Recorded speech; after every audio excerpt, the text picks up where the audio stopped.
Bonjour à toutes et tous, cette capsule vidéo est consacrée au cours du jeudi 9 avril. Alors, au cours de cette séance, nous allons corriger les deux activités que vous aviez à traiter pour aujourd'hui et qui parlaient de transformation physique, de changement d'état. Et ensuite, on fera le cours sur cette partie modélisation des transformations physiques. Alors, première activité. Donc on vous disait que les changements d'état physique sont courants dans notre environnement. Première illustration avec la bioclimatisation, donc qui permet à partir d'air chaud au contact de gouttelettes de refroidir l'air chaud quand il passe au contact de ces gouttes là, puisque les gouttelettes passent de l'état liquide à l'état vapeur et donc refroidissent l'air chaud. Donc ça c'était le premier document. Deuxième document, les chaufferettes dans les gants de ski pour donc se réchauffer les mains. On peut mettre des chaufferettes dans des gants. Quand on les plie comme ça, il y a une pièce métallique qu'on clique qui déclenche la solidification du liquide et donc le liquide passe d'un état donc de cet état liquide à l'état solide et ça dégage de la chaleur. Et troisième étape physique, donc on se posait la question de pourquoi quand de l'eau s'évapore, eh bien on se refroidit. Donc quand on est mouillé, on se refroidit. Voilà. Donc c'est aussi le rôle de la transpiration qui permet de réguler la température quand on fait du sport. Alors, vous deviez compléter le tableau suivant à partir de ces trois documents. Donc, nom du système qui subit une transformation physique, le premier système, c'était l'eau. Donc, l'eau qui passait de l'état liquide à l'état gazeux, donc pour cette deuxième cellule ici. Et la transformation est-elle endothermique ou exothermique? Alors, un petit point là-dessus, au vocabulaire. Donc, exothermique, c'est une transformation qui voit son énergie diminuer. Donc si son énergie diminue, c'est que le système, quand on a une transformation exothermique, l'énergie du système diminue. Et si l'énergie du système diminue, ça veut dire que l'énergie de l'extérieur augmente. Donc quand on a une transformation exothermique, l'extérieur va voir son énergie augmenter parce que l'énergie du système diminue. Et à l'inverse, quand on a une transformation endothermique, l'énergie du système va augmenter au détriment de l'extérieur qui va voir son énergie diminuer. Le milieu extérieur va fournir de l'énergie à notre système pour une transformation endothermique, alors que le milieu extérieur va recevoir de l'énergie du système quand on a une transformation exothermique. Là, on a notre eau qui va donc l'eau va passer de l'état liquide à l'état vapeur. Donc pour ça, elle va emmagasiner de l'énergie, son énergie va augmenter, elle va prendre cette énergie à l'extérieur. Donc c'est une transformation qui est endothermique. Alors, deuxième système, deuxième document, donc le liquide qui se trouve à l'intérieur des chaufferettes. Donc le système ici, c'est l'intérieur de la chaufferette. On a un système qui passe de l'état liquide à l'état solide. La réaction, elle est donc exothermique, c'est-à-dire que l'intérieur de la chaufferette va libérer de l'énergie à l'extérieur, c'est pour ça qu'on peut se réchauffer les mains avec. Donc le système va perdre de l'énergie, et cette énergie perdue va être libérée à l'extérieur. Donc l'extérieur gagne de l'énergie, le système perd de l'énergie, donc on dit que c'est exothermique. Et donc le troisième système, donc là on a l'eau à la surface de la peau, donc qui passe d'un état liquide à un état gazeux. Donc la réaction là encore elle est endothermique, c'est la même que la précédente. Donc elle est endothermique parce que le système gagne de l'énergie et donc l'extérieur en cède au système pour que celui-ci gagne de l'énergie. Alors les transformations chimiques qui sont réalisées ici, document 1 et document 3 c'est les mêmes. C'est de l'eau liquide qui se transforme en eau vapeur ou en eau gaz. Et la variation d'énergie, elle est positive ici. C'est-à-dire que le système gagne de l'énergie. Il en prend donc à l'extérieur. Alors que dans la deuxième colonne, quand on a l'intérieur de la chaufferette, eh bien l'intérieur de la chaufferette passe de l'état liquide à l'état solide. Il perd de l'énergie, la variation d'énergie est négative, hein, c'est exothermique, et donc il va du coup libérer de l'énergie à l'extérieur. Donc là, au liquide, aux vapeurs ou au gaz, le système gagne de l'énergie, c'est endothermique, alors que le liquide dans la chaufferette qui passe à l'état solide, eh bien, lui perd de l'énergie et donc en libère vers l'extérieur.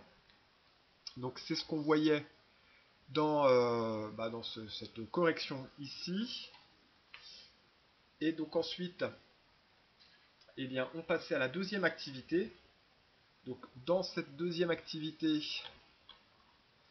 on vous parlait des centrales solaires thermiques à concentration. Donc, dans l'optique de minimiser les émissions de gaz à effet de serre, on essaie de produire de plus en plus d'énergie sous forme décarbonée, donc sans énergie fossile, sans pétrole, sans gaz, sans charbon. Et donc l'un des moyens, c'est l'énergie qui nous provient depuis le soleil. Alors, un des modes assez communs, c'est l'énergie dite photovoltaïque, celle qui est produite par les panneaux solaires. Pardon. Le problème de ce dispositif, c'est qu'il est climato-dépendant, c'est-à-dire qu'en fait, ça fonctionne que le jour, quand il n'y a pas trop de nuages. Alors que là, les centrales solaires thermiques, alors elles peuvent concentrer de l'énergie le jour, mais donc la stocker le jour et la céder la nuit. Les centrales photovoltaïques fonctionnent que le jour, les centrales solaires thermiques à concentration, elles, eh bien, stockent l'énergie la journée et la cèdent le soir. Donc c'est ce qu'on vous expliquait ici. On a des miroirs qui vont concentrer la lumière sur des matériaux à changement de phase. Donc ces matériaux stockent l'énergie lorsqu'ils changent d'état physique, hein, lorsqu'ils passent d'un état solide à un état liquide. La variation d'énergie delta E, elle est égale à M fois L. M, c'est la masse du matériau, et L, c'est l'énergie massique de changement d'état de ce matériau. Donc là, vous voyez le diagramme énergétique lors d'une fusion. On passe donc état solide, fusion, état liquide, et donc pendant ce temps-là, eh bien, notre système stocke de l'énergie, hein, en passant de cet état solide à cet état liquide. Alors, première question, d'après le diagramme énergétique lors d'une fusion, le matériau absorbe-t-il ou libère-t-il de l'énergie? Donc d'après le diagramme énergétique, l'énergie du matériau augmente au cours de la fusion, il absorbe donc de l'énergie, c'est ce qu'on voit ici. Et donc la température au cours de la fusion, elle, reste constante, hein, mais au moment de la fusion, mais par contre l'énergie augmente. Alors, le principe de stockage de l'énergie dans une centrale solaire thermique, eh bien, le principe, c'est que pendant la journée, en absorbant de l'énergie qui provient du rayonnement solaire, le matériau passe de l'état solide à l'état liquide. L'énergie est donc stockée dans le matériau à l'état liquide. Et en début de soirée ou pendant la nuit, le liquide peut subir la transformation inverse, hein, il va repasser à l'état solide et libérer de l'énergie qui pourra être utilisée pour la production d'électricité. Qui fera défaut, pour lesquels les centrales photovoltaïques ne fonctionnent pas, hein, la nuit. Quelle quantité d'énergie pourra être stockée par 150 kg de sel de bromure de potassium au cours de la fusion? Donc la relation delta E égale M fois L est fournie ici. Donc la masse, c'est 150 kg. L'énergie massique de changement d'état ici pour le bromure de potassium, c'est 215 10 puissance 3 joules par kilogramme. Donc on applique la relation masse fois énergie massique de changement d'état. Ça nous fait donc 150 multiplié par 215 10 puissance 3, hein, 215 10 puissance 3 ici. On arrive à 3,23 10 puissance 7 joules pour cette énergie stockée par les sels de bromure de potassium. Question 4. Quelle masse de sel de chlorure de sodium solide devra-t-on utiliser pour assurer le stockage de la même quantité d'énergie? Donc là, on prend la même relation, mais cette fois-ci, on cherche la masse. Delta E, on l'a, c'est la même variation d'énergie que tout à l'heure, 3,23 10 puissance 7 joules. La masse, c'est ce qu'on cherche, et L, cette fois-ci, ce sera l'énergie massique de changement d'état du chlorure de sodium, NaCl. Donc 4,81 10 puissance 3 joules par kilogramme. 481, pardon, 10 puissance 3 joules par kilogramme. Donc on va faire masse égale del divisé par L. Donc masse va être égale à 3,23 10 puissance 7 divisé par 481 10 puissance 3. Et on trouve 67 kg. Donc on trouve une masse de chlorure de sodium bien inférieure à celle de bromure de potassium, puisque c'était 150 kg pour le bromure de potassium, parce que l'énergie massive de changement d'état est plus grande pour le chlorure de sodium. Donc pour stocker la même quantité d'énergie, on a besoin d'une masse plus faible de chlorure de sodium que de bromure de potassium. Alors, le diagramme énergétique lors du déstockage d'énergie, c'est le même que celui-là, mais à l'inverse. C'est-à-dire que on a ici une énergie qui va partir de là pour aller dans l'autre sens. Donc les flèches sont pointées dans l'autre sens. On va voir l'énergie diminuer comme ça dans le système, au fur et à mesure que la température diminuera. Donc c'est le même diagramme, mais pointe de flèche dans l'autre sens. Et donc les avantages des centrales solaires thermiques par rapport au photovoltaïque, c'est qu'elles stockent de l'énergie au cours de la journée et que cette énergie est disponible la nuit, ce qui n'est pas le cas des centrales solaires photovoltaïques qui ne fournissent de l'énergie que la journée uniquement. Alors, donc là vous aviez le corrigé, donc il sera sur le NT, comme toujours. Donc le chapitre 8, modélisation et transformations physiques, compétences exigibles, on y reviendra à la fin. Donc les changements d'état des corps purs, une petite animation pour illustrer ça ici. Donc vous avez solide, liquide et gazeux. Donc on remarque que un gaz c'est constitué d'entités chimiques qui sont libres les unes par rapport aux autres, pas de liaison entre elles, elles se choquent sans cesse. Donc le gaz utilise tout le volume à sa disposition, hein. Les particules sont agitées et espacées. Les liquides constituent d'espèces chimiques qui sont très proches les unes des autres. Elles sont en mouvement les unes par rapport aux autres, mais elles sont reliées entre elles par des liaisons faibles, on parle de liaisons intermoléculaires. Dans un liquide, les particules sont mobiles, mais peu liées entre elles. Ici, pour les solides, là, c'est des entités chimiques qui sont fortement liées les unes aux autres. Elles ont très peu de liberté de mouvement, et les particules sont quasi immobiles, et elles sont par contre très liées entre elles. Alors, lors d'une transformation chimique, alors les transformations chimiques, vous devez les connaître celles-ci, donc dans la partie cours, il faudra recopier ce document-là. Juste une petite illustration entre les gaz, les liquides et les solides, là, ce qu'on voyait ici, ce que je viens de vous expliquer à partir de l'animation. Donc là, ces changements d'état et les noms de ces changements d'état sont à connaître, donc dans les deux sens, solide donne gaz, sublimation, gaz donne solide, condensation, fusion, solidification, vaporisation, liquéfaction, c'est à connaître. Donc ce schéma-là est à connaître, hein. Donc à recopier aussi dans le cours. Donc une transformation physique a lieu quand une espèce chimique passe d'un état physique à un autre, donc de solide à liquide, ou de liquide à gaz, ou dans l'autre sens. Donc l'espèce chimique ne change pas, elle change juste d'état, hein.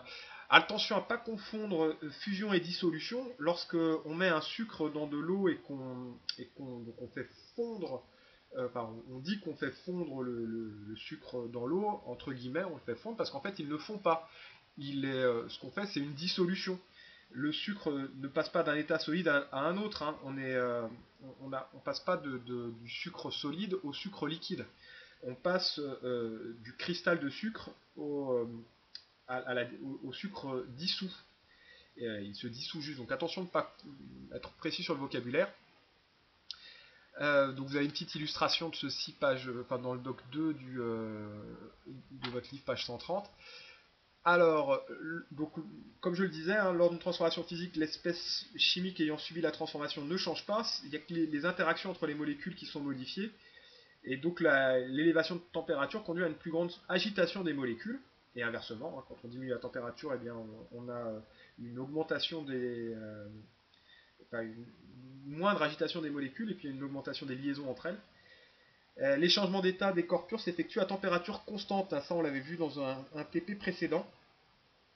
Donc c'est ce qu'on voit ici dans cette petite animation, enfin dans ce petit document, pardon, et puis là, une petite illustration ici avec une animation. Alors cette animation elle est plutôt prévue pour des premières, donc il y a juste des petits moments où j'interviendrai pour corriger, enfin pas pour corriger mais pour simplifier, quand le commentateur va parler de liaison de Van der Waals, vous retiendrez liaison intermoléculaire ou entre les molécules. Voilà, ce qui lie les molécules entre elles, on appelle ça des liaisons de Van der Waals, mais ça c'est pas au programme de secondes.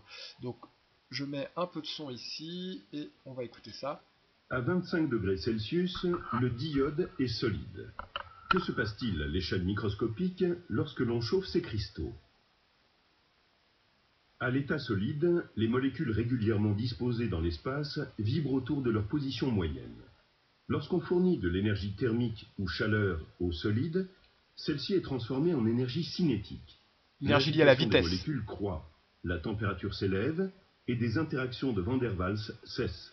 Donc là, on coupe des liaisons intermoléculaires Lorsque la entre les température de molécules. fusion est atteinte, ici 113 degrés Celsius, toute l'énergie thermique fournie est utilisée pour rompre des interactions de Van der Waals. Donc des liaisons entre les molécules. L'agitation des molécules n'augmente pas et la température reste constante.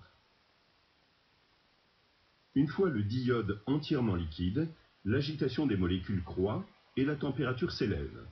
Les interactions de Van der Waals entre molécules de diode sont de moins en moins nombreuses. Donc les liaisons intermoléculaires sont moins nombreuses. Lorsque la température d'ébullition est atteinte, 184 degrés Celsius, l'énergie thermique fournie est utilisée pour rompre les dernières interactions de Van der Waals. Donc les dernières liaisons intermoléculaires. L'agitation des molécules n'augmente pas et la température reste constante.